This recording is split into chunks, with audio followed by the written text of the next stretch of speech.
আপনাদের যখন দালাল বলা হয় আমার খুব দুঃখ লাগে, এবং বলবেই না কেন, যারা ছিল কয়দিন আগে আওয়ামী লীগের পক্ষে তারা হয়ে গেল সব এখন বিএনপির পক্ষে। এটা একটা অদ্ভুত ব্যাপার নাকি? এটা ম্যাজিক। এই ম্যাজিকে কেন আপনার পাল্লায় পড়েছেন? এই ম্যাজিকে আপনার পড়বেন না। সুতরাং এটা আপনার সম্মান বাড়ছে না, কমছে। এবং আমি নিজেকে একজন সম্মানিত ব্যক্তি হিসেবে পরিণত করতে চাই বলেই ক্লাস 10 থেকেই আমি বিভিন্ন গুণ আয়ত্ত করার চেষ্টা করেছিলাম। তবে আপনার বিভিন্ন গুণের সমন্বয় দেশবাসীর আদর্শ আপনারা হতে পারবেন।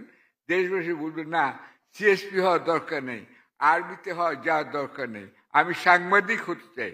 তার সম্মানিত ব্যক্তি, এই সম্মান যেটা কোনোদিনই ছিল না, এই ঋতু সম্মান আপনাদের ফিরিয়ে আনতে হবে, আপনাদের তৈরি করতে হবে। এটা আপনাদের করতে হবে, কষ্ট করতে হবে। বই পড়ুন, বই পড়ুন, বই পড়ুন। Thank you.